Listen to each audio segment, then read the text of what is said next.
Welcome back to the Quirky Quirkus. Good morning. Yeah, it's morning here. I'm Seth. This is Christy. And last week we brought to you some shows that we thought were bingeable on Hulu. They're good stuff. And this week, what do you want to do this week? Netflix. So we have a list of shows that we think are pretty awesome on Netflix. Mm-hmm. And first thing we'd like you to do is like this video and describe it. And make sure you subscribe to our channel. That helps with our statistics and such and things, and makes us more popular. Helps other people find this wonderful content. That she's the smart one. Yeah. That's what it does. It says, hey, people like this. Maybe other people will like this. So if you know anyone who you think might like our ridiculousness, go ahead and subscribe and share. Feel free to share. So do you want to kick it off? Sure. All right. So when we talk about Netflix, you don't like this show, right? This is not a show you like very much. This is my favorite show ever. This is your favorite show? This first one on the list? Okay. All right. Parks and Rec is close, but like, okay, if you're having any sort of holiday blues, any seasonal depression, I get you. I got you. This show, okay, I'm just gonna start. This is the theme song. A hungry, happy man's traveling all across the sea and the land. How do you not? You're already in, right? Like, I am in there. Are they subscribing to? Yeah, go watch it. Like pause this and go watch Somebody Feed Phil. You will not regret it. It is just the most joyous show. It's a 60-year-old Jewish man traveling all across the sea and the land. It's like a food travel show that like makes you happy at the end? Makes you so happy. He's just so full of love for life and for people, and his parents, who are just really adorable. You can start anywhere in the series. There are 4 now? 3 or 4 seasons, yeah. Courses, because food. It follows Phil Rosenthal, who is also the writer of Everybody Loves Raymond. He takes you on a journey, and he just loves the people around him. It's infectious. I just don't even know if I can say any more about it. You just have to try it. It's really, really entertaining, and it's very entertaining. It's rewatchable. Yeah, it's really good. I don't know what else to say other than that. I know. Just please watch it. For me, do it. You won't regret it. You rated it? How many times have I said you won't regret it? I don't say that a lot, but I mean it. So next. Okay. Or I'll keep going on. Number 2 on our list is a show that's come out here pretty recently, and I'm pretty sure most of you have heard of it. It's called Queen's Gambit. I really like this show. The storyline is awesome. Yeah, it's good. The characters are really interesting and intriguing. Set in the 60s. It's set in the 60s, the crazy 60s apparently. And it's about chess. I don't play chess, and I still really, really enjoy this. I think you play chess, right? Not like competitively. Right. It's about more competitive like chess, but it's still really, really entertaining. I think there's supposedly a season 2 already. Is there? Yeah, I think they've announced there's going to be a season 2 after the warm reception it got from season 1. Mm-hmm. But it's really good. Worth watching. Number 3. Cobra Kai never dies. So, Cobra Kai. Better than it has any right to be. Yeah, Cobra Kai is our number 3 pick. And when we first started, I started a while ago when it came on YouTube, and now it's on Netflix. And it is so great. It is. Now, here's the thing. Like, I've never seen The Karate Kid. I haven't either. Okay, that makes me feel better. So I've never seen The Karate Kid. I know Wax On, Wax Off, Mr. Miyagi, and The Kick. You know the kick. Yeah, that. But that's all you need to know to enjoy this show. It's so good. It's really good. It's got a great soundtrack. That's true. It's got really awesome characters. The characters are complex and deep, and there's no good or bad guys. They're just people. They're being people. Yeah. They're very people-y. Very peoply. They're very Are they like prickly but peoply? They're just peoply. Peoply. It is great. You don't need to see Karate Kid to know what's going on. I'm sure most of you have seen Karate Kid, but it reviews the parts you need to know. So it's really great in that regards. I think I'm ready to move on to number 4. You go 4? Okay, sure. 4 is The Good Place. It's forking funny. It is forking funny.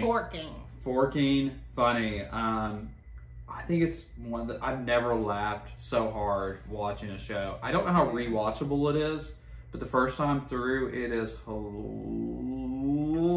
Yeah. I mean, it's got Kristen Bell. It's got Ted Danson. I mean, I would say if you haven't watched it, it's totally worth the watch. Yeah, don't watch the last episode. That's my only caveat. Yeah, I think that's it. Don't watch the last one. If you watch the next to last one and stop watching it, you're good. Plenty of closure. Plenty of closure. It feels good. That's the only thing I regret is watching that last episode. Yeah. Other than that, it is great. It is forking funny. I have laughed harder at that than anything else, I think, for sure, in a long time. I was gonna say something else there, but it's gone. It's gone.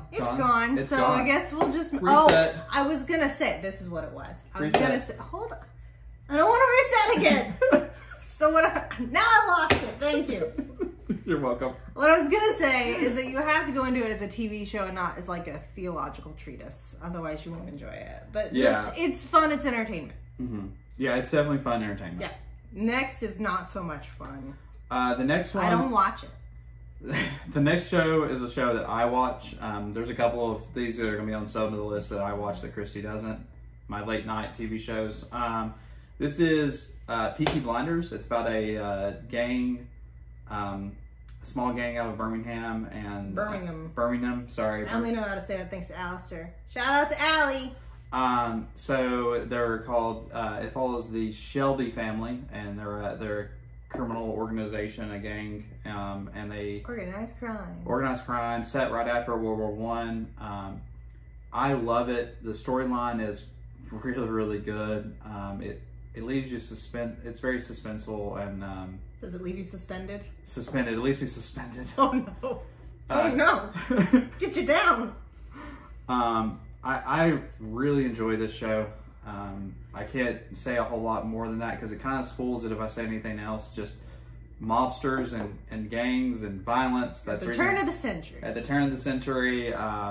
It's going so far in the latest season to capture a lot of really important events in history, like the Great Depression and the rise of fascism across Europe. So, we think of fascism as only German thing, but it's actually all across Europe. So it's really interesting. I really like it. I'm sure I'd like to read it. Yeah, I just can't watch it because it's a little gory, right? A little graphic. It's a little graphic. It's not as bad as something like Vikings. Yeah, I can't watch that either. Yeah, it's better than Vikings. Did that make that on Amazon Prime? No, it's not on Amazon Prime. Wait, you didn't? Oh, it is on Amazon. Suggest Vikings? We haven't done Amazon Prime yet. I know. That's what I was asking. Spoilers. It's on the list. Spoilers. We didn't put that on anything. Good thing we haven't shot yet. Okay, next one. After that is number 8. Movie. Yeah, we mostly have been doing shows, but I'm just gonna kind of slide past this one. Wow. Okay, that would be number. Oh, because we took something. Yeah, 6. Yeah, it'd be number 6. Okay, so these are not in any particular except for everybody. Somebody feed Phil. Everybody feed Phil. Everybody feed Phil. That's my new idea. I'm gonna pitch it. Anyway, it's one of the few movies that we have on here. Most of these are shows. It's called Klaus. It's on Netflix. It's animated and it's adorable and heartwarming, and it's a great Christmas movie. You even like it, I think. It's my favorite Christmas movie. That's saying something. He's kind of grinchy. I'm a little grinchy. I love this Christmas movie. So Klaus is really good. I haven't seen that new one that you were talking about. So I really want to see Jingle Jangle. Yeah. Haven't seen it yet, but I'm sure we'll end up recommending that one too because I love holiday movies and I've heard such good things about it. But I haven't seen it, so I can't recommend it. But I can recommend Klaus. Klaus is really good. Okay. That was a movie, so I just want to be quick about it. And we'll get to our last 2, which is kind of one. It's kind of one. We're gonna say they are 2. They are 2 separate series, but they are related. Water, earth, fire, air.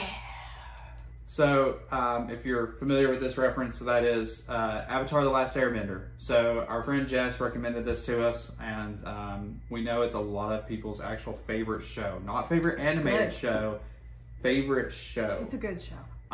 The story is really nicely told. It's one continuous story. I would say that the character development for an animated series is really great. It the has characters Uncle are great. Iroh and it has Appa. Yeah, Appa and Uncle Iroh are the best characters ever, followed by Zuko. Zuko's great too. My honor. My honor. That's Zuko. Okay, keep going. Sorry. Somebody relates to Zuko. I love Zuko. I relate to Appa. This show. I like the next show better, but you don't have the next series without Avatar: The Last Airbender. You need to watch the first. Yeah, once you watch Avatar: The Last Airbender, you can watch what I think is arguably slightly better, mostly because of the setting for me, The Legend of Korra. The Legend of Korra follows up after the main character's death later in life in Avatar: The Last Airbender, and it's right at the turn of the century, which is like my favorite historical period.